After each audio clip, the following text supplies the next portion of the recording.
सुबह खैर, मेरी और फादर अनायत की तरफ से आप सबको मुकद्दस जॉन न्यूमन का यौम यादगार मुबारक हो, जो 1811 में पैदा हुए और 1860 में खुदावंद में सो गए। आज का ध्यान ज्ञान थाईलैंड से रेवरेंड फादर अनायत बर्नर्ड ने तहरीर किया है और जिसे अमेरिका से तर्जमा के साथ पेश कर रहे हैं नाइम हैरी। मुकद्दस जॉन न्यूमन ने अपना घर और मुल्क छोड़ा और अमेरिका में आबाद हो गए, जहां पर न्यूयॉर्क में ये काहिन मखसूस हुए। मुकद्दस जॉन न्यूमन न्यूयॉर्क में 36 काहिनों के हमरा तकरीबन 2 लाख मसीहों की खिदमत किया करते थे। न्यूयॉर्क में मुकद्दस जॉन न्यूमन का पैरिश लेक ओंटारियो से पेंसिल्वेनिया तक फैला हुआ था। मुकद्दस जॉन के गिरजाघर में ना खिड़कियां थी ना फर्श, लेकिन ये तमाम मुकद्दस जॉन के लिए किसी भी परेशानी का बायस नहीं थे।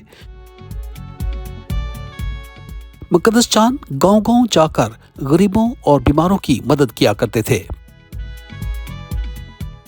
मुकद्दस जॉन लोगों को मसीही तालीम देते और लोगों के खाने की मेज पर पाकमास किया करते थे। मुकद्दस जॉन ने अपनी बुलाहट को जानते हुए रिडेम्पटोरिस्ट जमात को ज्वाइन करने का फैसला किया, क्योंकि ये जमात कुली तौर पर गरीबों की खिदमत के लिए मखसूस थी। आज की पहली तिलावत पहला यूहन्ना उसका 3 बाब और उसकी 11वीं से 21वीं आयत तक। क्योंकि वो पैगाम जो तुमने शुरू से सुना यही है कि हम आपस में मोहब्बत रखें, काइन की मानद नहीं जो उस शरीर का था और अपने भाई को कत्ल किया। आज की इंजील मुकद्दस यूहन्ना के मुताबिक उसका पहला बाब और उसकी 43वीं से 51वीं आयत तक। यीशु ने नतानियल को अपनी तरफ आते देखकर उसके हक में कहा, देखो एक हकीकी इस्राएली, इसमें मकर नहीं। नतानियल ने उससे कहा, तू मुझे कहाँ से जानता है? यीशु ने जवाब दिया और उससे कहा, इससे पहले कि फैलबूस ने तुझे बुलाया, जब तू अंजीर के नीचे था तो मैंने तुझे देखा।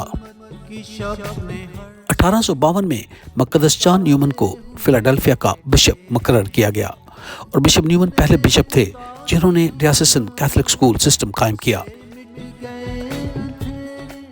मुकद्दस जॉन न्यूमन को अमेरिका में कैथोलिक एजुकेशन सिस्टम का बानी कहा जाता है और जब इन्होंने अपनी पासबानी खिदमत का आगाज किया तो उस वक्त सिर्फ 2 स्कूल थे, लेकिन इन्होंने इस तादाद को बढ़ाकर 100 कर दिया। मुकद्दस जॉन न्यूमन गरीबों से बहुत मोहब्बत करते थे, लेकिन फिलाडेल्फिया के अमीर लोग इस बात से बहुत परेशान थे। एक बार जब मुकद्दस जॉन न्यूमन एक देहाती पैरिश के दौरा पर गए तो वहां का पैरिश प्रीस्ट उन्हें गोबर उठाने वाली गाड़ी में लेने आया हुआ था। जब मुकद्दस जॉन न्यूमन गोबर उठाने वाली गाड़ी में बैठे हुए थे तो उन्होंने काहिन से पूछा, क्या तुमने कभी बिशप के इतने मुलाजिम और प्रोटोकॉल देखा है?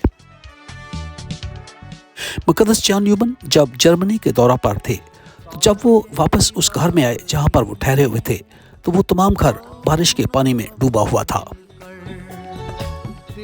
क्या हमने मुकद्दस जॉन न्यूमन की तरह अपनी जिंदगियों को गरीबों और बीमारों की खिदमत के लिए वक्फ किया हुआ है? याद रखिए, खुदा हमें बहुत प्यार करता है और उम्मीद है कल आपसे दोबारा मुलाकात होगी। खुदा आपको बहुत बरकत दे। आमीन।